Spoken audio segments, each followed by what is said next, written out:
অথচ কোনো মাথা বলছে না যে দেশের 92% মুসলমান, যদি অধিকাংশ রায় চূড়ান্ত হয়, অধিকাংশ যাতে মুসলমান ইসলাম অনুযায়ী দেশ চলবে এ কথা কেউ বলেছে পর্যন্ত?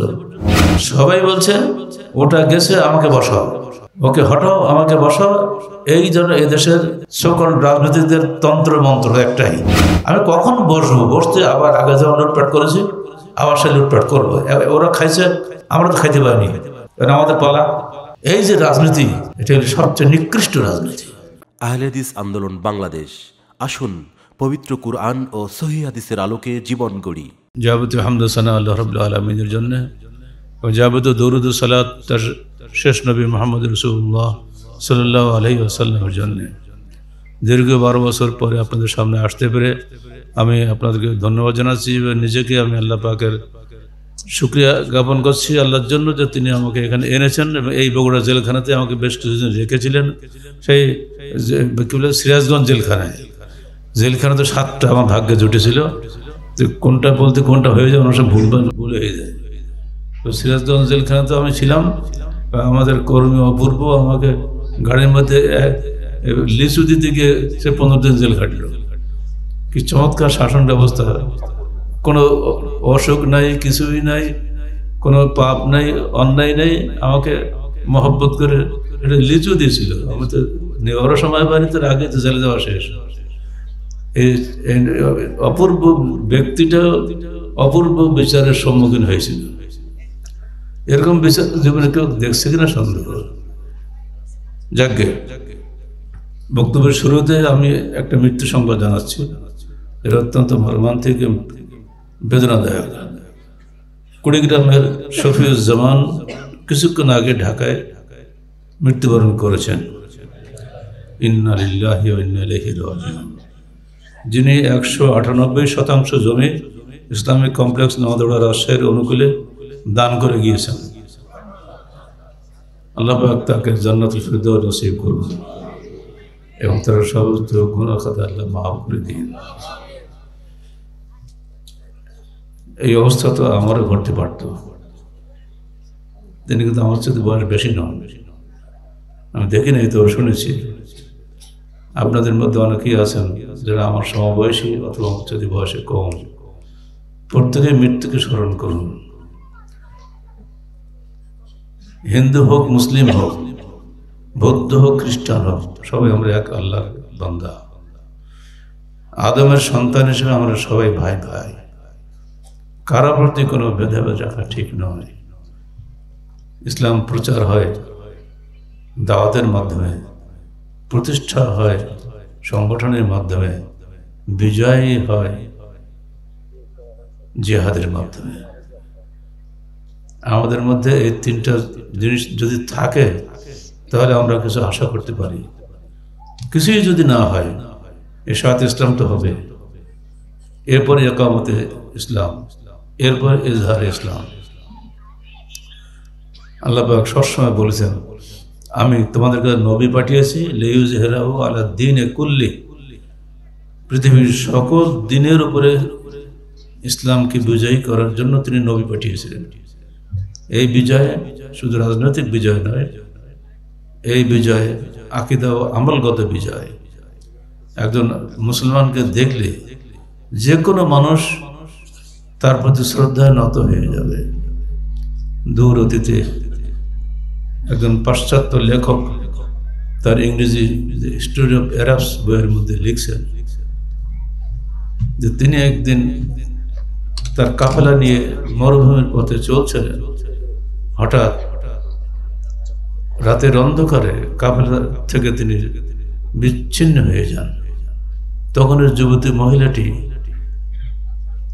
বালির উপরে ঝুপড়ি মেরে বসে থাকলো, যে দেখি আমাকে হয়তো খুঁজতে আসতে পারে অথবা এইভাবে রাত হয়ে যাবে। বেশ কিছুক্ষণ পরে ঘোড়ার খটখট খটখট আওয়াজ শুনতে পেলেন। তোর মহিলা ভাবলো মনে হয় তাকে উদ্ধার করার জন্যই এসেছে। পরে দেখা গেল তার উদ্ধারকারী কাফেলার সদস্য উনি নন, উনি একজন বেগানা যুবক। কিন্তু যুবকটি নেমেই যখন দেখলো যিনি মহিলা, তখন তিনি পরিষ্কার বললেন, লা তাহজান ইয়া উম্মে ইন্নী আখুকা লা তাখাফ, হে মা আপনি ভীত হবেন না, আমি আপনার ভাই, বলুন কোন দিকে যেতে চান। তখন মহিলা সাহস পেয়ে বলল, আমার কাফেলা হারিয়ে গেছে, আমার কাফেলার নেতার নাম এই, কোথায় গেছে আমি জানি না। ওই যুবকটি তার নিজের উটটা ওই মহিলাকে দিলেন, উটের উপরে মহিলা বসলেন, আর ওই ছেলেটি নিজের উট চালক হিসেবে চালিয়ে নিয়ে যেতে লাগলো। তার সাধ্য মতো চেষ্টা করে প্রায় রাত্রি শেষ হয়ে গেছে, তখন সে কাফেলার সন্ধান পেয়েছে। তখন বললো, দেখুন তো আম্মা, আপনার কাফেলা ওইটা কিনা? হ্যাঁ, ওইটাই তোমার কাফেলা। নামিয়ে দিয়ে ধন্যবাদের অপেক্ষা না করে সঙ্গে সঙ্গে চলে আসলেন। এখন লেখক বলছেন, দুদিন আগেও যে যুবকেরা নারী ধর্ষণ করত, রাস্তাঘাটে লুটতারাজ করত, রাহাজানি করত, কোন সে আদর্শ তার মধ্যে হঠাৎ পরিবর্তন আসলো। তিনি সন্ধান করে লিখতে বাধ্য হয়েছে, যদিও নিজে লেখক খ্রিস্টান, যেটা সেরেফ ইসলামেরই বরকত। ইসলাম ছাড়া কোশ্চেন করে এরকম পরিবর্তন মানুষের মধ্যে আনতে পারে না। আর সেই পরিবর্তনটাই আনার মূল কাজটাই করেছিলেন আমার আপনার প্রিয় নবী মুহাম্মদ রাসূলুল্লাহ সাল্লাল্লাহু আলাইহি ওয়াসাল্লাম। যুগে যুগে মুসলমানরা যারা নবী মুহাম্মদের অনুসারী, তারা ঠিক সেটাই করবে। সেটা যদি করা হয় তাহলে পৃথিবীতে কোনো অশান্তি, হিংসা, বিদ্বেষ বলে কিছুই থাকবে না। এই রসুলপুর গ্রাম নামটা প্রমাণ করে যে এই গ্রামের লোকেরা রসুল ভক্ত। কিন্তু তাই বলে কি এই গ্রামে কি রসুল বিরোধী লোক নাই? আছে। তাদের সঙ্গে আপনার ব্যবহার উত্তম হবে, তাহলে ওরাও একদিন রসুল ভক্ত হয়ে যাবে। চাপ দিয়ে নয়, হিংসা দিয়ে কোশ্চেন করে মানুষকে হৃদয়ে জয় করা যায় না। আল্লাহ বলছেন যে মানুষ, তুমি আগে জানো তোমার সৃষ্টির উৎস কি, তো কিভাবে দুনিয়া এসেছো সেটা আগে দেখো।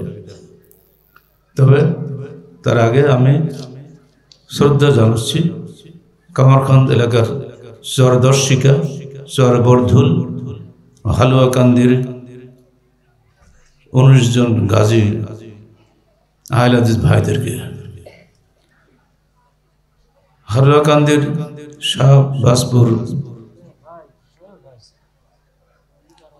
পাড়ার ঝাবু গাজী ছিলেন যাদের নেতা, গাজী মাওলানা হাসান আলী, শাহজাহানপুর, উল্লাপাড়া, সিরাজগঞ্জ, মাওলানা আব্দুল সত্তার, হালুয়াকান্দি। এই সমস্ত মানুষগুলি একসময় এই এলাকায় কাজ করেছেন, যাদের আমরা দেখিনি, কিন্তু তাদের কর্মফল আমরা দেখতে পাচ্ছি। সেদিন যদি তারা মেহনত না করতেন, তাহলে আজকে আমরা আহলে হাদিস হিসেবে গর্ব করতে পারতাম না, এবং এই বিরাট জনসংখ্যা এক জায়গায় বসার সুযোগ পেতাম না। ঠিক অমনি করে পাবনা শহরে তবলিগে এসে আল্লামা এনায়েত আলী চাপা মসজিদে ওঠেন। সেদিন ছিল গাদল পীরের বাঁশ উঠানো উৎসব, এই মাদার পীরের বাঁশ উঠানো উৎসব।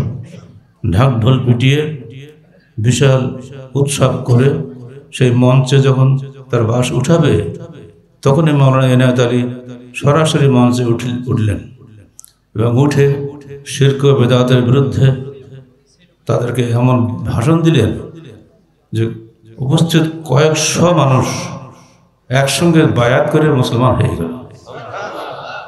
আজকে পাবনা শহরে যে বাঁশবাজার মসজিদ, সেই বিগত ইতিহাসের বাস্তব প্রতিশ্রুতি। যদি কোনো মানুষ তার বিগত ইতিহাস না জানে, তাহলে সে নতুনদেরকে কীভাবে চিনবে?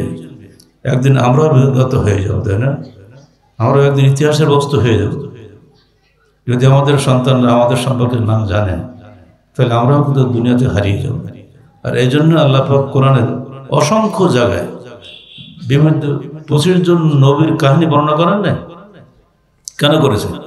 যে মানুষ, তুমি দেখো নূহের কওম কি কাজ করেছিল, দেখো মুসার কওম কি কাজ করেছিল, তারা দেখো নমরুদের সঙ্গে কি সম্পর্ক ঘটে গেছিল, ফেরাউনের সঙ্গে মুসার কি ঘটনা ঘটে গেছিল। এইসব ইতিহাস বলার অর্থই হচ্ছে আমাদেরকে এইসব বদাভ্যাস থেকে যাতে আমরা বিরত থাকি, সাবধান করা। আমরা এই এলাকার সিরাজগঞ্জ জেলার এই সমস্ত মুরব্বীদেরকে অন্তর থেকে শ্রদ্ধা করি এবং তাদের জন্য ইহকালে তো চলে গেছেন তারা, আখিরাতে যেন তাদেরকে আল্লাহ পাক সবচেয়ে সর্বোচ্চ মুকাম দান করেন এবং জান্নাতুল ফেরদাউসে স্থান দান করেন, সেই দোয়া করছি। আমরা যারা বসে আছি আমরা কিন্তু তাদেরই ফসল, তাদের নাতি নাতনি যারা যেখানে আছেন আমরা তো কাউকে চিনব না, তাদেরকেও আমরা বলছি দয়া করে পিছনের কথা স্মরণ করুন, আপনার দাদা নাদাদের ঐতিহ্য রক্ষা করার জন্য চেষ্টা করুন। আল্লাহ বলছেন ওয়াজ আখাযা রাব্বুকা মিন বানি আদম মিন যুহুরিহিম, হে মানুষ স্মরণ করো যখন তোমার প্রতিপালক আদম সন্তানের পিঠ থেকে তাদের সন্তানদের বের করে নিয়ে আসেন, পিঠ থেকে সন্তানদের বের করে নিয়ে আসেন, অর্থাৎ ডান পিঠে হাত দিয়ে পিপিলিকা সদৃশ্য একদল সন্তান বেরিয়ে আসলো সাদা, আর বাম দিকে হাত দিয়ে আরেক দল সন্তান বেরিয়ে আসলো পিপিলিকার মতো কালো। এই সাদাগুলো জান্নাতি, কালোগুলো জাহান্নামী। এর মধ্যে আমরা তো ছিলাম। কিয়ামত পর্যন্ত আমাদের যারা সন্তান আসবে তারাও ছিল, কিয়ামত পর্যন্ত যত মানুষ আসবে সবাই কিন্তু সেদিন হাজির ছিল। তাদেরকে তিনি জ্ঞান সম্পন্ন মানুষে পরিণত করলেন। তারপরে জিজ্ঞেস করলেন আলাস্তু বিরাব্বিকুম, আশহাদাহুম আলা আনফুসিহিম, তাদেরকে তিনি সাক্ষী করলেন, বলো আমি কি তোমাদের প্রতিপালক নই? ক্বালু বালা, সবাই সেদিন বলেছিলাম হ্যাঁ। শাহিদনা আন তাকুলু ইয়াউমাল কিয়ামাতি ইন্না কুন্না আন হাযা গাফিলিন, আন তাকুলু, আমরা সাক্ষ্য রাখলাম। আর এজন্য যাতে তোমরা বলতে না পারো কিয়ামতের দিন যে হে আল্লাহ আমরা এগুলো জানতাম না, আমরা তো সাক্ষী দিয়েছি কখনো, এগুলো আমরা জানতাম না। আও তাকুলু ইন্নামা আশরাকা আবাউনা মিন ক্বাবল ওয়া কুন্না যুররিয়াতাম মিন বা'দিহিম, অথবা এই কথা তোমরা বলতে না পারো যে আমাদের বাপ-দাদারা শিরক করেছিল, আমরা তো তাদের পরে এসেছি।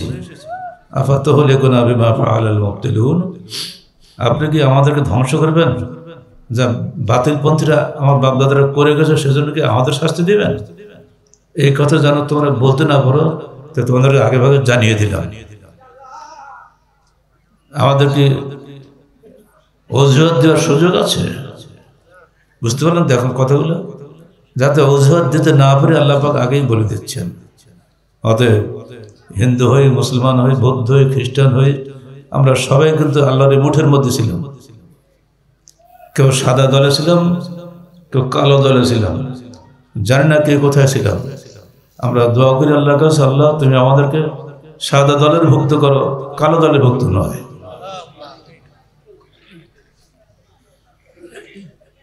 আল্লাহ বলছেন ওয়াকাযালিকা নুফাসসিলুল আয়াতি ওয়া লাআল্লাহুম ইয়ারজিউন, আমরা এগুলো তোমাদেরকে বিস্তারিত ব্যাখ্যা দিয়ে বলে দিলাম এই জন্য যাতে তারা ফিরে আসে, যাতে তারা আল্লাহর পথে ফিরে আসে। আজকের পৃথিবী পরিবর্তনের জন্য সবাই চেষ্টা করছে। পৃথিবীর ম্যাপে তাকালে বাংলাদেশটা খুঁজেই পাওয়া যায় না। এই ছোট্ট একটা দেশ, একটু কিভাবে চলবে, তো আমরা এক এক মাথাওয়ালা এক এক প্রস্তাব পেশ করছে, অথচ কোনো মাথা বলছে না যে দেশের 92% মুসলমান। যদি অধিকাংশ রায় চূড়ান্ত হয়, অধিকাংশ যদি মুসলমান ইসলাম অনুযায়ী দেশ চলবে, এ কথা কেউ বলেছে পর্যন্ত? কেউ বলে তাহলে বলেন, সমস্যা নেই। আমরা তো পত্রিকা ডেলি পড়ি, ডেলি অন্তত 2টো পত্রিকা আমি পড়ি, কোনোদিন দেখলাম না আজ পর্যন্ত কার মধ্যে বের হতে একটু ভুল করে বললে তো হয়, তাও বলেনি। সবাই বলছে ওটা গেছে আমাকে বসাও, ওকে হটাও আমাকে বসাও। এই জন্য এদেশের সকল রাজনীতিদের তন্ত্র মন্ত্র একটাই, আমি কখন বসবো, বসতে আবার আগে যেমন লুটপাট করেছি আবার সে লুটপাট করবো। ওরা খাইছে, আমরা তো খাইতে পারিনি, কারণ আমাদের পালা।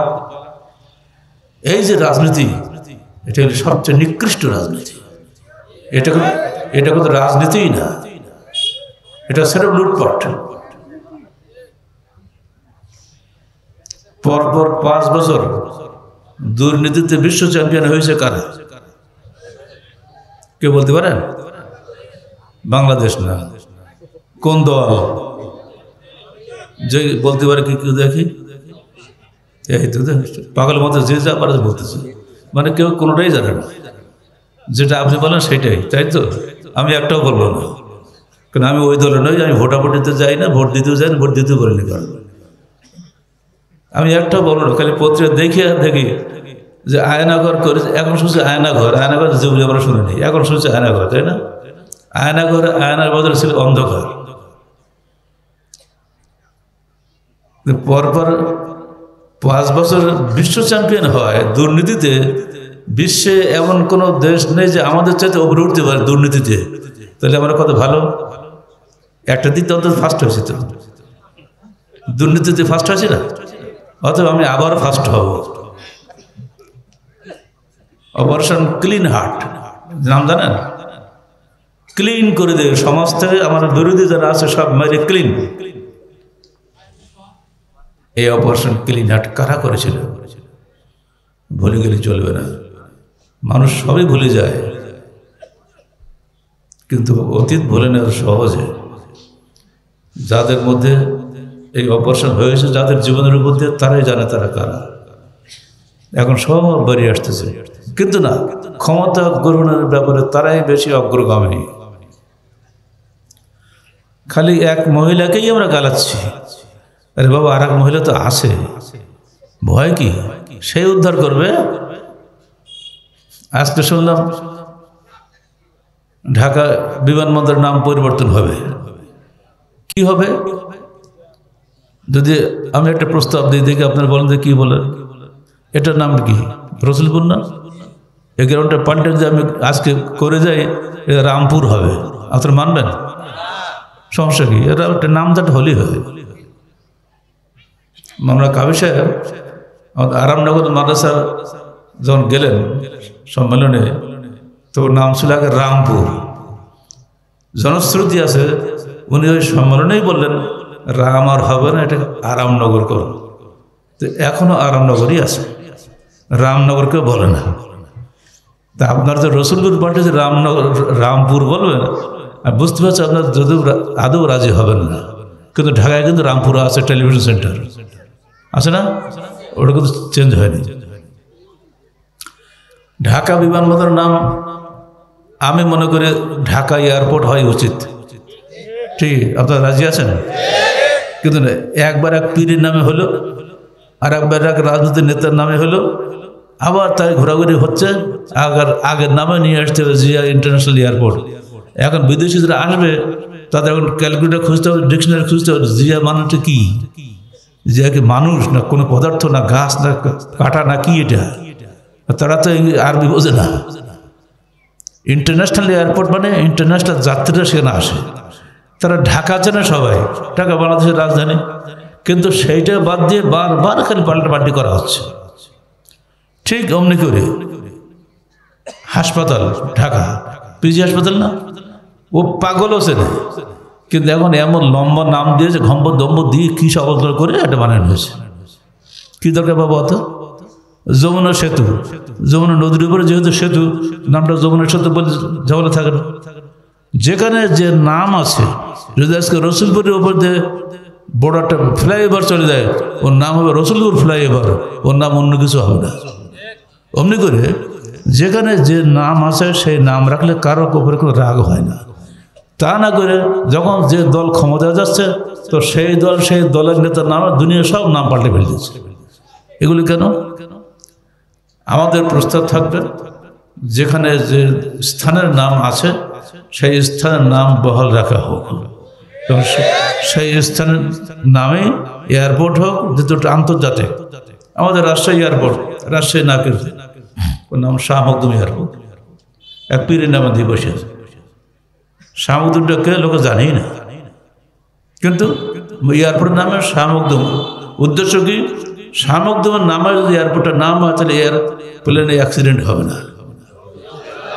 এই আকীদা যদি হয় তো পরিষ্কার মুশরিক নাও। আহলে হাদিস আন্দোলনটা ঠিক এরকমই। শিরকের বাতাস যেখানে আসে সেখানে আহলে হাদিস থাকবে না। রাজি আছেন? ওয়া ইউশরিক বিল্লাহি ফাকাদ হারামাল্লাহু আলাইহিল জান্নাহ। যে ব্যক্তি আল্লাহর সঙ্গে শিরিক করে জান্নাত তার জন্য হারাম করে দেওয়া হবে। আমরা সবাই মরতে হবে, মৃত্যু যে হবেই এই ব্যাপারে ভোটাভুটি করলে হবে না বলার লোক বাক্স ফাঁকা থাকবে না। হিন্দুরও মৃত্যু হয়, মুসলমানেরও মৃত্যু হয়, বৌদ্ধরও মৃত্যু। এই একটা ব্যাপার আছে যেখানে দুনিয়া কোনো ইখতিলাফ নেই, কিন্তু মৃত্যুর পরে যে আপনাকে আর একটা জগতে যেতে হবে এই ব্যাপারে ইখতিলাফ আছে। যারা নাস্তিক তারা বলে না, মরাটাই শেষ, কিন্তু না, এই মরাটাই শেষ নয়।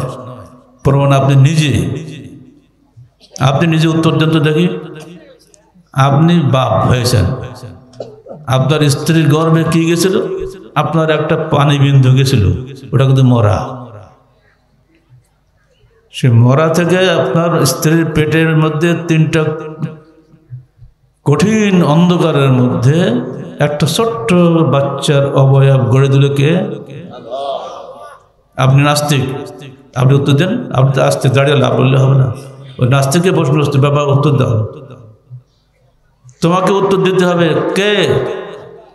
কে ওটা দিয়েছিল বলতে পারবো না। এই যে ঝড় হচ্ছে, বৃষ্টি হচ্ছে, হঠাৎ চলে যাচ্ছে, কিভাবে হচ্ছে? নাস্তিক জবাব দেবে এটা নেচার, প্রাকৃতিক দুর্যোগ। প্রকৃতির উত্থান পতনকে, প্রকৃতির স্রষ্টাকে আপনি তো আল্লাহ বলবেন, রসুলের লোক তো আল্লাহ তো বলবেনি। কিন্তু নাস্তিক কি বলবে?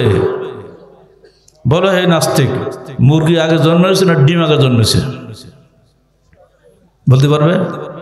এত সহজ উত্তর দেওয়া যাবে না। ডিম, কোনো জানলা নেই, দরজা নেই, কিছুই নেই, অথচ ডিমটা তা দেওয়ার পরে ঠিক সময় মতো আস্তে আস্তে ভেতর থেকে খোঁটা মেরে বেরিয়ে চলে আসছে বাচ্চা। ও বাচ্চা কখনো জানলা দরজাতে একটা নিঃশ্বাসে ঢোকেনি, বাতাসে ঢোকেনি, আলো ঢোকেনি, অন্ধকার গাঢ় পর্দার মধ্যে। ওই ডিম আগে হবে না মুরগি আগে হবে? মানুষ আগে জন্মেছে না মানুষের সন্তান আগে জন্মেছে? আপনি বলতে পারবেন না। আপনাকে ইচ্ছায় অনিচ্ছায় বলতেই হচ্ছে, একটা অলক্ষ্য থেকে এমন কোন সৃষ্টিকর্তা আছেন যিনি পুরোপুরি নিজস্ব পরিকল্পনা সারা পৃথিবীকে পরিচালনা করছেন। আমার কিছুই করার ক্ষমতা নাই। আজকে নারী পুরুষের সংখ্যার সমতা, আমরা মারামারি করে মরতেছি না সবসময়? তো এই গ্রামে 10টা লোক ছিল, 2টো লোক মরে গেল, বা 2জন লোককে খুন করা হলো, কমে গেল তো। কিন্তু আবার দেখেন আরেক জেলায় আরেক নারীর একসঙ্গে 2টা বাচ্চা জমজ হয়েছে। সারা দেশে সংখ্যা সমতা, পুরুষের যা নারীরও তাই, সামান্য কম বেশি হয়। কখনো পুরুষের চাইতে দ্বিগুণ নারী হয় না, কখন নারীর চাইতে পুরুষ দ্বিগুণ হয় না। এটা কে করে? আপনার উপায় নেই, আল্লাহ বড়াছে, এখন কায়দায় নেই। আপনি নিজে বলতে গেলে আপনি নিজে ঠকবেন।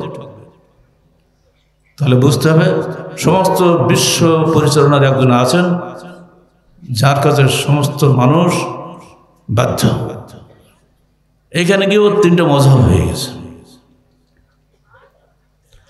ঈমানের সংজ্ঞা আমরা সবাই জানি, আল্লাহকে বিশ্বাস করা, রসুলকে বিশ্বাস করা। আচ্ছা বলুন তো, ঈমানে মুফাসসাল বলতে পারেন? ঈমানে মুফাসসাল বলুন তো দেখি। এটা তো কায়দায় পড়েন না, গ্রামে আপনার মক্তব আছে না? মক্তবে পড়ানো হয়, আমানতু বিল্লাহি বলেন, ওয়া মালাইকাতিহি ওয়া কুতুবিহি ওয়া রুসুলিহি ওয়াল ইয়াউমিল আখির ওয়াল কদরি খায়রিহি ওয়া শাররিহি মিনাল্লাহি তাআলা।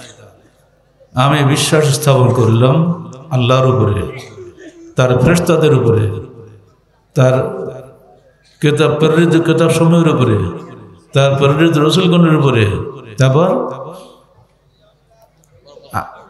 বিচার দিবসের উপরে, তারপরে তকদিরের ভালো মন্দের উপরে, আল্লাহ কর্তৃক নির্ধারিত তকদিরের ভালো মন্দের উপরে। তকদিরে অবিশ্বাস করলে কিন্তু আপনি শেষ। তকদির মানান না আপনি, এখানে যে তিনটা দল হয়েছে।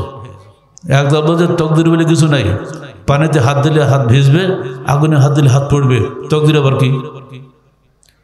কিন্তু আমরা তো দেখতেই পাচ্ছি ইব্রাহিম আগুনে ঝাঁপে ফেলে দেওয়া হলো, তিনি পড়লেন না। আবার আপনার কোল থেকে ছিনিয়ে যে একটা বাচ্চা পড়ে গেল পানিতে, আপনি ডুবে মরলেন, বাসা থেকে বাচ্চা কিন্তু বেশি আসে। চোখের সামনে এগুলো হচ্ছে না আমাদের? গাড়ি অ্যাক্সিডেন্ট হচ্ছে, দুজন লোক বলল, ছোট্ট বাচ্চা 4 মাসের, সে বেশি আসে। এগুলো কীভাবে হচ্ছে? এটা অদৃশ্য শক্তি আছে, ফেরেশতা, তারা এগুলো রক্ষা করে। হাদিসে রয়েছে যে ফেরেশতার যখন বাচ্চার মায়ের গর্ভে জন্মগ্রহণ করে, তখন 4 মাস বয়স হলে আল্লাহ ফেরেশতা পাঠিয়ে দেয়, তার 4টা বিষয় লিখে দেয়। এই 4টে বিষয় কি কি জানা আছে আপনাদের? বলেন। প্রথমে আজল। আজল মানে কি?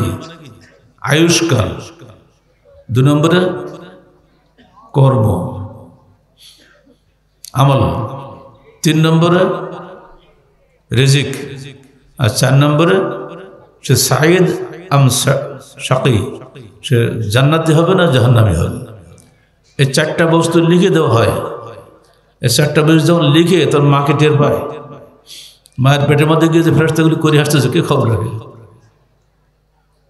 এই 4টার বাইরে কিছুই হবে না, যা ওই দিন লেখা হবে ঠিক সেটাই হবে।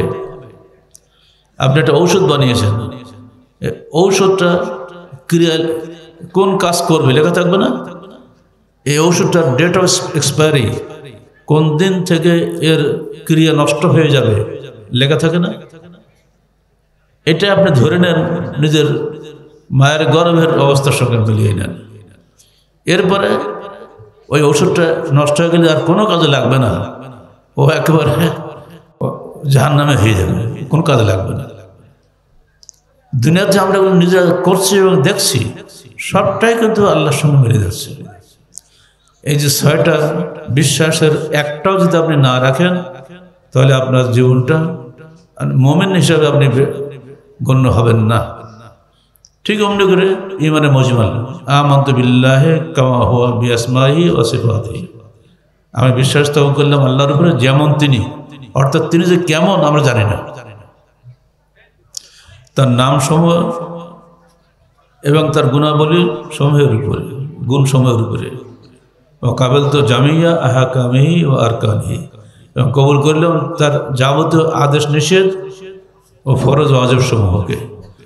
এইগুলো যদি গ্রামে গ্রামে আরবি কায়দা আপনারা শেখাতেন, তাহলে একটা বাচ্চা MA পাস করে যতই না শিখত, তার চেয়ে ছোট্ট বাচ্চাটি এগুলো আগেই শিখে ফেল দিত।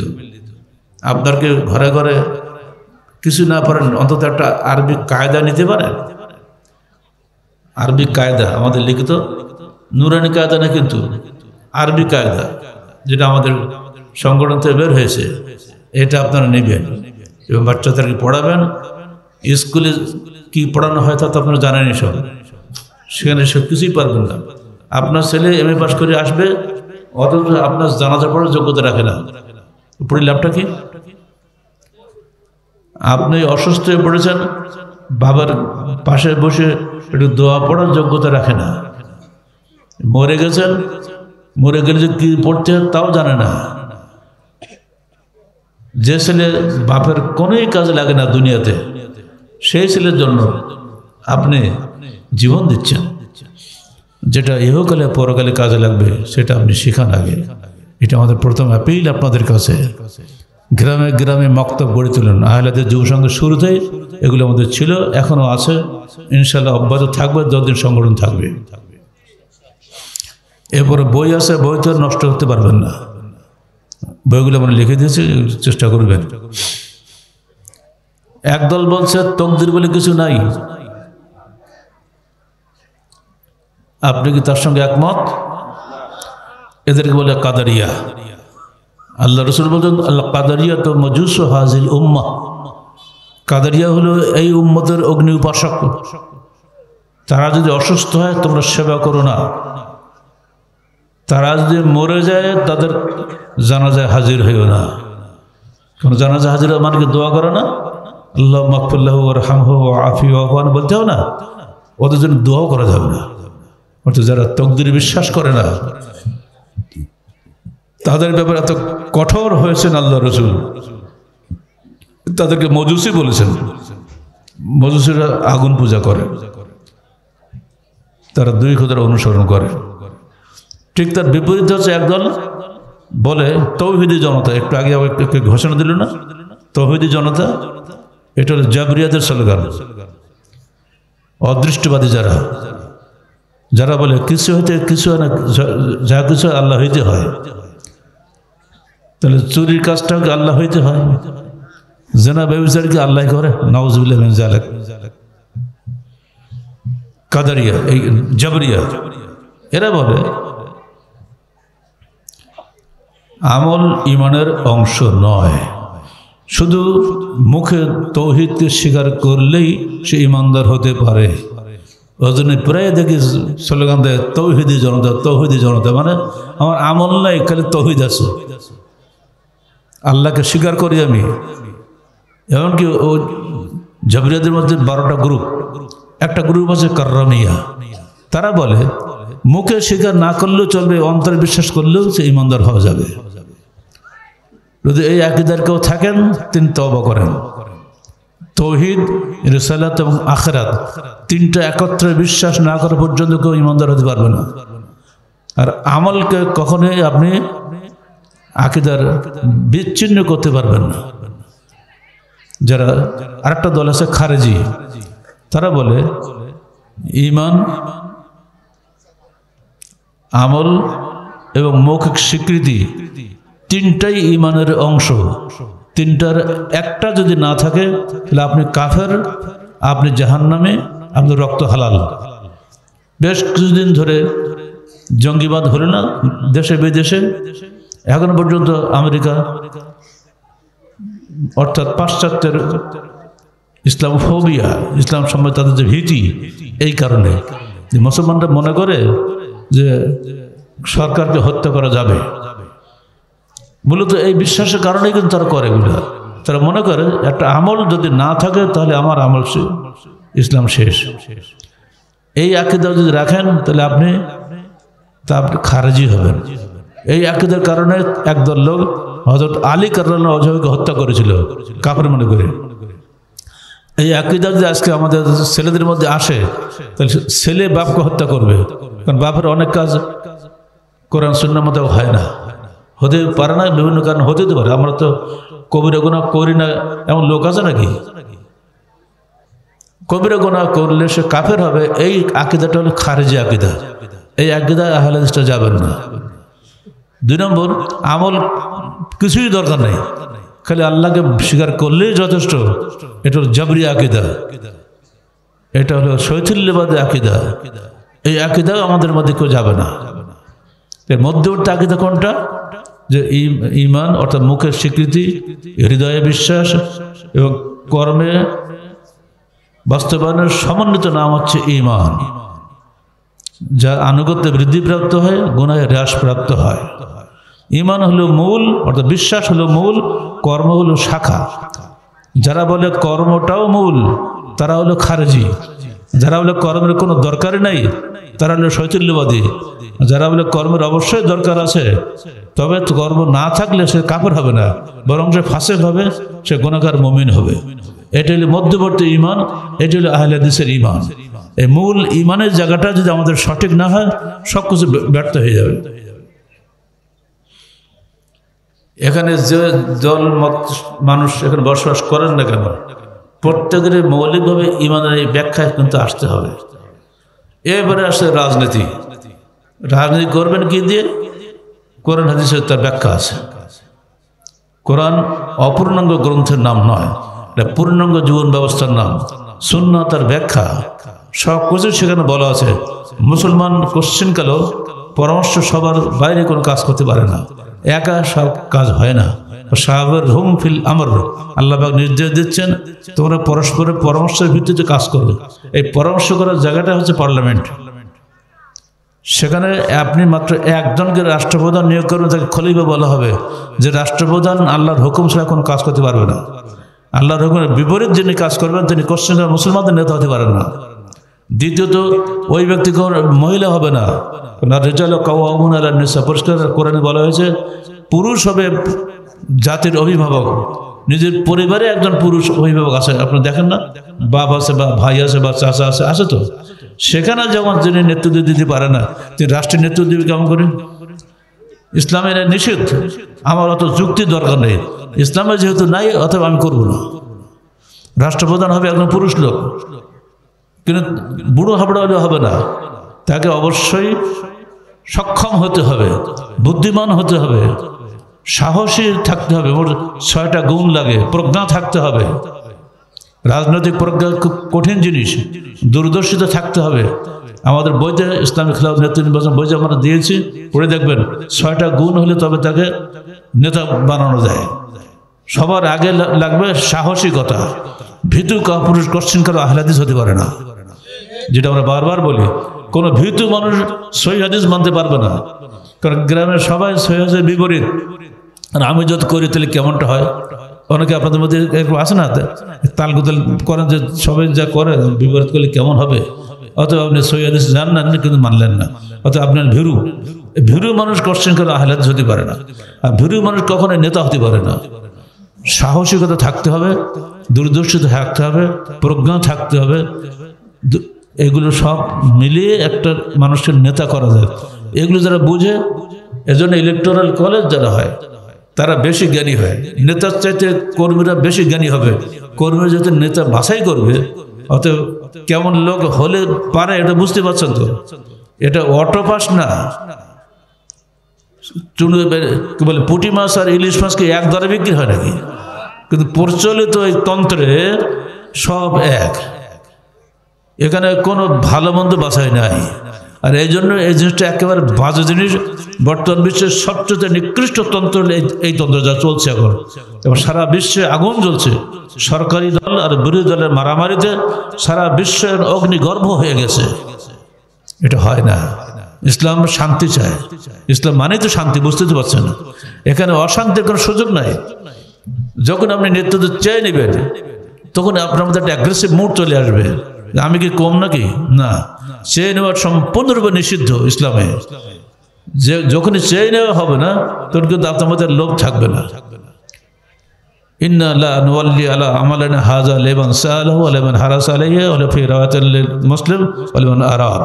আমরা কোশ্চেন গেলেও নেতৃত্ব ওই ব্যক্তির সমর্থন করি না যে ব্যক্তি সেটা চেয়ে নেয়। সাআলাহু লিমান হারাসা আলাইহি, যে ব্যক্তি নেতৃত্ব লোভ করে, এমনকি লিমান আরাদা, যে ব্যক্তি নেতৃত্ব কামনা করে। যদি নিষিদ্ধ থাকে, সে নিষিদ্ধ ফলকে আদম যেভাবে জান্নাত থেকে পদস্খলিত হয়েছিলেন, আমরা নিষিদ্ধ ফলকে যদি ইসলামী রাজনীতি করি তো আমাদের অবস্থা কি হবে? আমরা চাচ্ছি আগে মানুষের আকীদাটা বুঝাইতে। আকীদা যদি সঠিক ইসলামের দিকে আসে তাহলে সমাজ অটোমেটিক ইসলামের দিকে আসবে। জোর করে লাঠি দিয়ে দারোগাগিরি করে কোনোদিন কিছুই কাউকে পরিবর্তন করা সম্ভব নয়। আহলে হাদিস আন্দোলন বাংলাদেশের বিগত নেতৃবৃন্দ যাদের নাম আমি করলাম, তাদের পরে এখন আমাদের যুগ। আমরা যদি তাদের উত্তরসূরি হতে চাই আমাদেরকে তাদের পথেই চলতে হবে।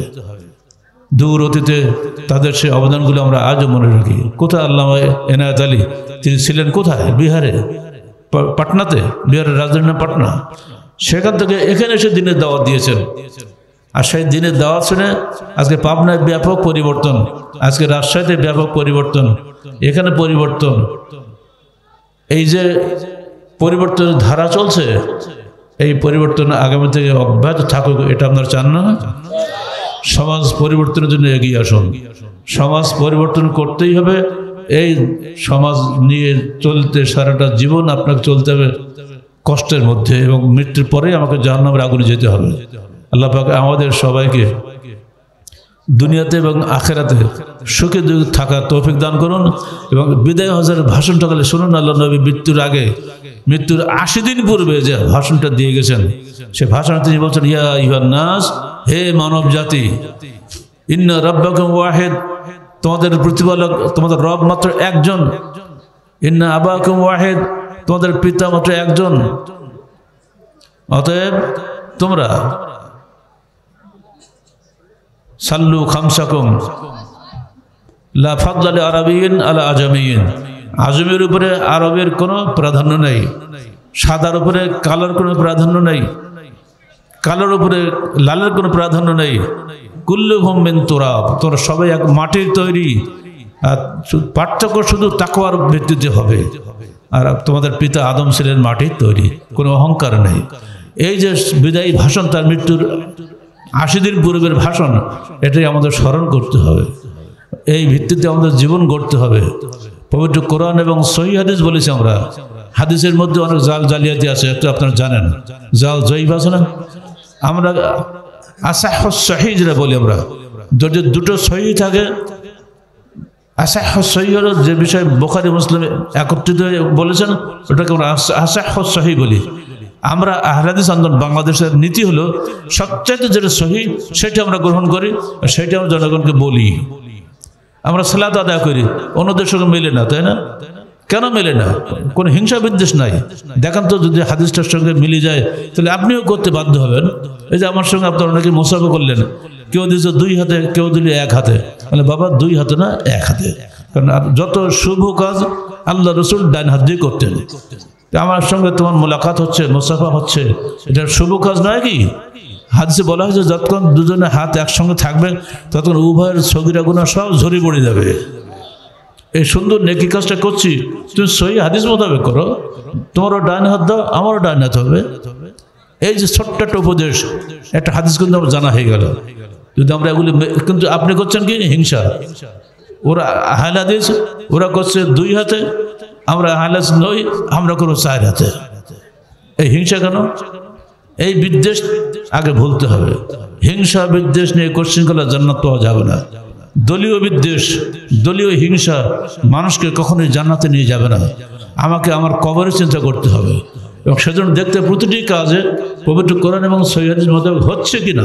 যদি হয় ওকে, যদি না হয় তাহলে আমাকে পরিবর্তন করার জন্য মানসিকতা অর্জন করতে হবে। কোনো অবস্থাতে অন্যায়ের উপরে দৃঢ় থাকা যাবে না।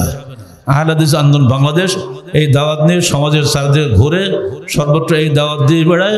প্রত্যেক জেলায় জেলায় আমরা যাচ্ছি, এই দাওয়াতে দিচ্ছি। আন্দোলন যুব সংঘ সবাই আমরা এই কাজই করি।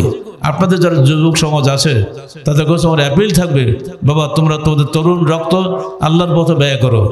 তোমার বুকের তাজা রক্ত প্রতিটা আল্লাহর দেওয়া পবিত্র আমানত, এসো তা ব্যয় করে আল্লাহর ওহীর পথে, মানুষের রায়ের পথে নয়। যত মজহব, যত তরিকা আছে পৃথিবীতে অধিকাংশই মানুষের রায়ের ভিত্তিতে গড়া। বড় জ্ঞানী মানুষ চলে গেছেন, বড় বিদ্যান মানুষ চলে গেছেন, তারা এক একটা রায় দিয়ে গেছে, সে রায় অনুযায়ী সব চলছে। এমনকি সালাদটা ছিল সবচেয়ে নিরপেক্ষ জায়গা, আছে সালাদ। তাও মসজিদ বুঝাক, এটা অমুক দলের মসজিদ, এটা অমুক দলের মসজিদ, এখানে ঢুকলে বিপদ আছে। আমি নিজে কত টক্কর খাইছি। এমনকি আমাদের বহু ছেলে ইমামতি চলে গেছে, উপর করে ফেলে দৌড়ে লাঠি দিয়ে পিটিয়েছে, পা দিয়ে দবিয়েছে, রক্ত বেরিয়ে গেছে, তবু ছাড়ে না। আমাদের বগুড়ার একটা ছেলে ছিল, এখনো বেঁচে আছে, বেচারা বুড়ো হয়ে গেছে। সে ডাকাতি করতো, অস্ত্রগুলো যখন যুব সংঘ আসলো, অস্ত্রগুলো সব নিয়ে রাজশাহী থেকে বলে, স্যার এসব আপনাকে জমা দিয়ে গেলাম। না আমি কি করবো স্যার, ও তার হাতে দেবো না, রাখার জায়গা পাচ্ছেন, আপনি যাই করেন গিয়ে। কি ধরনের তওবা করেছে আপনি বোঝেন। তাহলে বাবা তুমি এগুলো যাই করো, এই আপদ বলে আমার ঘরে ঢুকে না, আমিও এসব ভয় পাই। দেখো পরে নিয়ে কোথায় কি করেছে আমি জানি না। এই ছেলে যখন মসজিদে সালাত আদায় করতে গিয়েছে, কিন্তু সে দলবদ্ধ মনোজাত করেনি, তখন ইমাম সাহেব নিজে মুসল্লিদের লেলিয়ে দিয়ে সে মসজিদে উপর করে ফেলে তাকে দবিয়েছে। এক পর্যায়ে যখন একবার মৃত্যুর অবস্থা হয়ে গেছে, তখন সব সোজা হয়ে দাঁড়িয়ে গেছে। দেখো আমি কিন্তু সেই যার নাম শুনলে সমস্ত বগুড়া কাঁপতো, আর তুমি আজকে আমাকে দবিয়েই মারতেছ। যতদিন আমি সালাত আদায় করি নাই, ডাকাতি করে বেড়াতাম, একদিনও হুজুর আপনাদের বলেন নাই যে তুমি ডাকাতি ছাড়ো। আর আজকে আমার আমির ডক্টর গালিব আমাকে নিষেধ করে দিয়েছেন, আমি বাদ দিয়েছি, সব থেকে তওবা করে আজকে যুবসংঘ শুরু করলাম। আর আজকে আপনি আমাকে মারলেন মসজিদের মধ্যে। ইতিহাস বাস্তবে একেবারে কোনো কাহিনী নয়, এরকম ইতিহাস বহু জায়গায় বহু ছেলে আছে। আপনার এই রসুলপুরেই আছে, আমার পাশে বসে আছে আব্দুল ওদুদ, ও তো জাসদ করতো, ও চলে গেছে সরাসরি আমার এই মার্কাজে, শুনলো কথা, ওর আকিদা পরিবর্তন হয়ে গেল। এখন পর্যন্ত সে যে পারিবারিকভাবে দারুণভাবে পরীক্ষার মধ্যে আছে আমি জানি।